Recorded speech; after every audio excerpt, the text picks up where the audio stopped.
ഈ അടുത്ത് ഞാനൊരു റീൽസ് കണ്ടു. വളരെ ഇൻട്രസ്റ്റിംഗ് ആയിട്ടുള്ള ഒരു സംഭവമാണ്. നമ്മുടെ കേരള സമൂഹത്തിലെ കുറച്ച് സെലിബ്രിറ്റി സ്റ്റാറ്റസ് ഉള്ള സ്ത്രീകൾ അവരുടെ ചില അഭിപ്രായങ്ങൾ പറയുന്ന ഒരു വീഡിയോ. ടൈറ്റിൽ എന്താണ്? കുലസ്ത്രീ എന്നാണ്.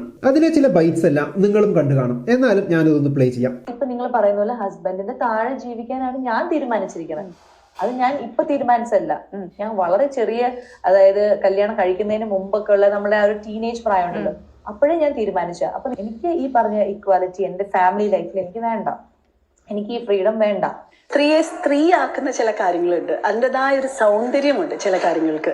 അത് സ്ത്രീക്ക് നല്ലൊരു അമ്മയാവാൻ പറ്റുന്നതും ആ ഒരു കെയറിങ് ആറ്റിറ്റ്യൂഡ്, അത് പുരുഷനും ചെയ്യണം, പുരുഷനും കെയർ ചെയ്യട്ടെ, പുരുഷനും ചെയ്യട്ടെ എന്ന് പറയുമ്പോൾ നമ്മുടെ സൗന്ദര്യം നമ്മൾ അവർക്കൂടെ വിട്ടുകൊടുക്കല്ലേ?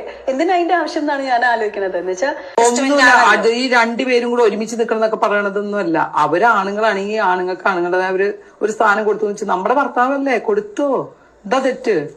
എനിക്ക് ആ ബാധ പെണ്ണായാൽ അറപ്പ് പാടില്ല എന്ന് എൻ്റെ അമ്മ പറയും. കാരണം ഒരുപാട് കുട്ടികളുടെ ഇത് ചെയ്യേണ്ടി വരും, പ്രായമായിട്ടുള്ളവരെ അത് വേണ്ടിയും അതുമില്ല, അടിച്ചു വാരി തുടയ്ക്കേണ്ടി വരും, പലതും ചെയ്യേണ്ടി വരും, ടോയ്ലറ്റ്സ് കഴുകേണ്ടി വരും. അപ്പൊ അറപ്പ് എന്ന വാക്ക് പെണ്ണുങ്ങൾക്ക് പാടില്ല എന്നുള്ളതാണ്. ഇവർ പല സന്ദർഭങ്ങളിലായി പറഞ്ഞ കാര്യങ്ങളെല്ലാം കൂട്ടിച്ചേർത്ത് ഒരു റീൽസ് ആക്കിയതാണ്. അങ്ങനെ ആക്കാൻ ഒരു കാരണവുമുണ്ട്. ഇവരെല്ലാം പറയുന്ന ഈ കാര്യങ്ങൾക്ക് ഒരു പൊതു സ്വഭാവമുണ്ട്.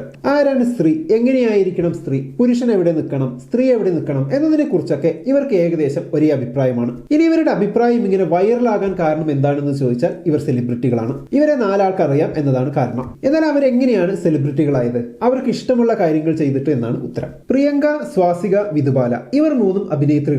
മറ്റേയാൾ ആങ്കർ ആയിരുന്നു. സ്വാസിക പറയുന്നത്, എനിക്ക് ഈ പറയുന്ന ഇക്വാലിറ്റി ഒന്നും വേണ്ട, അതെന്റെ പേഴ്സണൽ അഭിപ്രായമാണ് എന്നാണ്. എനിക്ക് വേണ്ട എന്നാണ് പറയുന്നത്. എനിക്ക് ഫാമിലി ലൈഫിൽ ഈ പറയുന്ന ഇക്വാലിറ്റിയും ഫ്രീഡവും ഒന്നും വേണ്ട. ചെറിയ പ്രായം തൊട്ടേ ആണിന്റെ താഴെ ജീവിക്കാനാണ് ഞാൻ ഇഷ്ടപ്പെട്ടത് എന്ന്. സത്യത്തിൽ ഇതൊരു പേഴ്സണൽ ചോയ്സ് അല്ലേ? അതിനെന്തിനാണ് ആളുകൾ ഇങ്ങനെ ട്രിഗേർഡ് ആകുന്നത് എന്ന് തോന്നുന്നത് സ്വാഭാവികം. എന്നാൽ സ്വാസിക പറഞ്ഞതിൽ എന്തെങ്കിലും സത്യമുണ്ടോ എന്ന് നമുക്ക് നോക്കാം. ഇന്ത്യയിലെ ഒരു ശരാശരി സ്ത്രീയേക്കാൾ ഫ്രീഡവും ഈക്വാലിറ്റിയും അനുഭവിക്കുന്ന ഒരു വ്യക്തിയാണ് സ്വാസിക. അവർക്ക് ഇഷ്ടപ്പെട്ട പ്രൊഫഷൻ ചൂസ് ചെയ്യാൻ പറ്റി, ഇഷ്ടപ്പെട്ട ആളെ കല്യാണം കഴിക്കാൻ പറ്റി, ഇഷ്ടമുള്ള വസ്ത്രം ഇടാൻ പറ്റുന്നുണ്ട്. സിനിമകളിൽ അവർക്ക് കുഴപ്പമില്ല എന്ന് തോന്നുന്ന, എന്നാൽ കൺസർവേറ്റീവ് പൊതുബോധത്തിന്റെ കണ്ണിൽ അത്ര നല്ലതല്ല എന്ന് തോന്നിക്കുന്ന റോളുകൾ പോലും തെരഞ്ഞെടുത്ത് അഭിനയിക്കാൻ പറ്റി. ഇതൊക്കെ തനിയെ അങ്ങ് സംഭവിക്കുന്നതാണോ? അല്ല.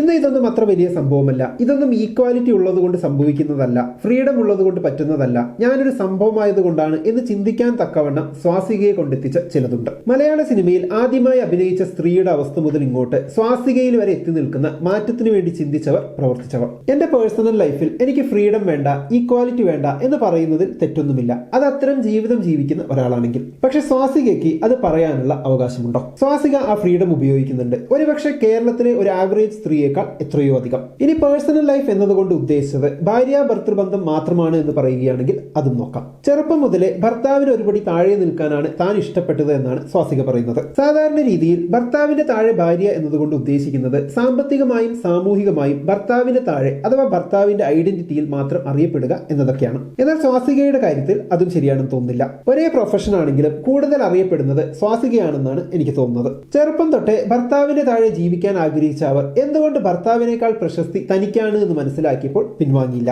അക്കാര്യത്തിൽ ഭർത്താവിന്റെ താഴെയാകാൻ ശ്രമിച്ചില്ല. അപ്പൊ ഈ ഭർത്താവിന്റെ താഴെ നിൽക്കൽ എന്നതൊക്കെ ചുമ്മാ ഒരു രസത്തിനങ്ങ് തട്ടിവിട്ടതല്ലേ?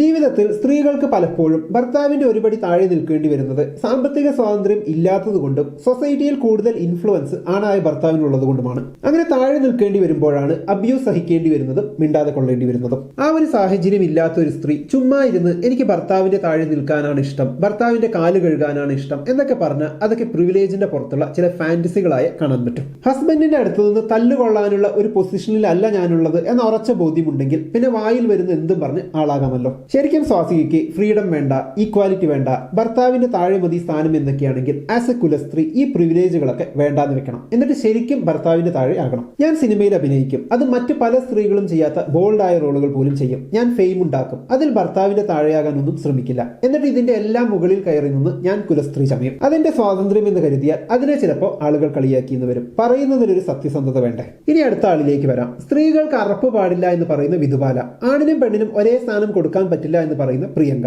ആദ്യം വിധുബാല തന്നെയാകട്ടെ. സ്ത്രീകൾ ബാത്റൂം കഴുകാനുള്ളവരും വീട്ടിൽ പ്രായമായി സ്വന്തം സ്വന്തമായി ബേസിക് ആയ കാര്യങ്ങൾ പോലും ചെയ്യാൻ പറ്റാത്തവരെ നോക്കാനുള്ളവരുമായതുകൊണ്ട് അവർക്ക് അറപ്പ് പാടില്ലാത്രേ. ഇന്നത്തെ കാലഘട്ടത്തിൽ നടിയാവാൻ താരതമ്യേന എളുപ്പമാണ്. എന്നാൽ വിധുബാലയുടെ കാലത്ത് അതിനുള്ള തടസ്സങ്ങൾ കുറച്ചധികമായിരുന്നിരിക്കണം. എന്നിട്ട് കൂടി സിനിമയിലെത്തിയ സ്ത്രീയാണ് വിധുബാല. അതായത് ശരിക്കും ഒഴുക്കിനെതിരെ നീന്തി സമൂഹത്തിന്റെ റിഗ്രസീവ് ചിന്തകളെ വിലവെക്കാതെ നടിയായവർ. അക്കാര്യത്തിൽ അവർ സമൂഹത്തിന്റെ ചിന്തകളെ ഒട്ടും തന്നെ കണക്കിലെടുത്തില്ല. സ്ത്രീ വീടിന് പുറത്തിറങ്ങാൻ പാടില്ല, ചിരിക്കാൻ പാടില്ല, അടങ്ങി ഒതുങ്ങി കഴിയണം എന്ന കൽപ്പനകളൊന്നും കേട്ടില്ല. സ്ത്രീക്ക് വേണ്ടി അന്ന് സമൂഹം കൽപ്പിച്ചു കൊടുത്ത റോളിലൊന്നും ഒതുങ്ങിയില്ല. അങ്ങനെയുള്ള ഒരു സ്ത്രീ പിന്നീട് സ്ത്രീ കക്കൂസ് കഴുകാനും പ്രായമായവരെ നോക്കാനുമുള്ളതാണ് എന്ന സമൂഹത്തിന്റെ കൽപ്പനയെ ബഹുമാനപൂർവ്വം ഓർത്തെടുക്കുന്നത് കാണുമ്പോൾ എന്തൊരു വിരോധാഭാസമാണ്. നമുക്ക് വേണ്ടത് നേടിയെടുക്കാൻ സമൂഹത്തിന്റെ ചിന്തകളെ എതിർക്കും. വേണ്ടത് നേടിക്കഴിഞ്ഞു കഴിയുമ്പോൾ സമൂഹത്തിന്റെ ഭാഗമാകാൻ നമ്മളെ ബാധിക്കാത്ത ചില സാമൂഹിക റിഗ്രസീവ് ചിന്തകളെ കൈമൈ മറന്നു പുൽക്കും. ഇക്കാര്യത്തിൽ പ്രിയങ്കയും ഏതാണ്ട് ഇതുപോലെയാണ്. സ്ത്രീകളുടെ വസ്ത്രധാരണത്തെക്കുറിച്ചും പ്രിയങ്ക പറയുന്നുണ്ട്. ഞാൻ ജീൻസ് പോലും ഇടില്ല എന്ന് പറഞ്ഞ് തന്നെ കുറച്ച് പൊക്കി മറ്റുള്ള സ്ത്രീകളെ താഴ്ത്തുന്ന ഒരു പരിപാടി.